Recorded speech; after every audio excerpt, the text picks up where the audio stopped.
Priatelia, ale aj nepriatelia. Dobre, vítam vás v tomto silvestrovskom vlogu, kde si ešte v starom roku povieme jednu zásadnú a dôležitú vec, s ktorou ma ľudia otravujú počas celého roku, a to je, že ako môžeš mať six-pack a jesť tradičné české alebo aj slovenské jedlá. Alebo halušky, alebo hociaké iné veci. To si poviem presne dneska a najeme sa. Takže tak. Dobre?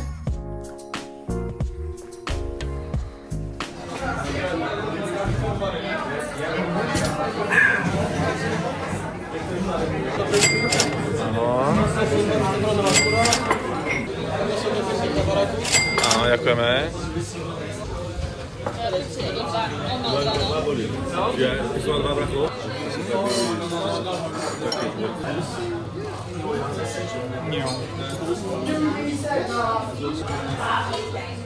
Na budúce pôjdeme do vedenia.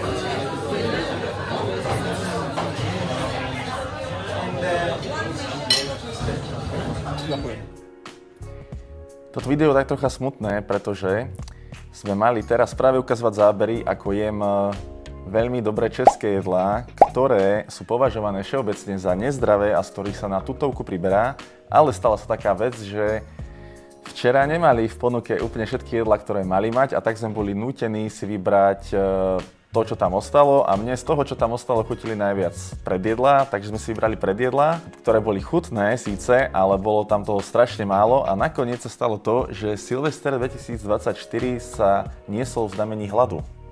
A práve preto, aby toto video malo nejakú pointu, tak ho nahrávame deň potom, práve tuto pri okne, ako vidíte, v smutku, ale aby malo pointu pre našich divákov, tak samozrejme treba povedať aj tú hodnotu toho, a to je to, že ako môže niekto jesť napríklad nejaké nezdravé jedlá, ako sú napríklad, stihli sme zohnať párky, alebo cereálie, alebo rôzne takéto veci, a aj napriek tomu môže byť vyrysovaný a nepriberať. Tak a to je vlastne pointa tohto videa, a to si práve teraz povieme. Nuž, a pravda je jednoducho taká, že všetko závisí od množstva. Môžeš jesť každý deň počas roka pizzu, napríklad, keď máš veľký kalorický výdaj, keď ty proste pravidelne cvičíš, pravidelne sa hýbeš, športuješ, ale napríklad nezješ celú pizzu každý deň, ale dáš si možno 2 kúsky, tak áno, môžeš povedať, že každý deň jem pizzu a chudnem, alebo nepriberám, alebo stále vyzerám dobre.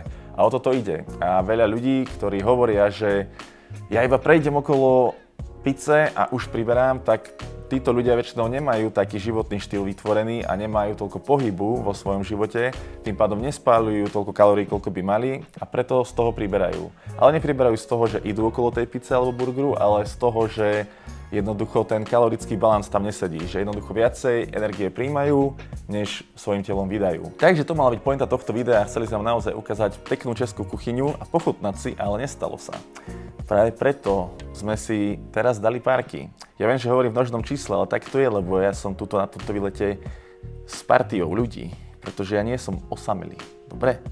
No, k tomu ešte môžem povedať to, že na párky mám chuť tak možno 3-krát do roka, takže aj keď teraz vidíte, že jem párky, tak to sa deje len párkrát za rok, lebo proste 80 alebo až 90% mojej stravy počas celého roka je čistá strava, čistá, jednoducho taká, čo je nutrične vyvážená, má dostatok bielkovín, aj sacharidov, aj tukov samozrejme, ale snažím sa, aby to malo aj tie mikronutrienty, aby mala dostatok vlákniny, minerálov, vitamínov. A potom je tu priestor aj na takéto jedlá, ako vidíte na dnešnom vlogu.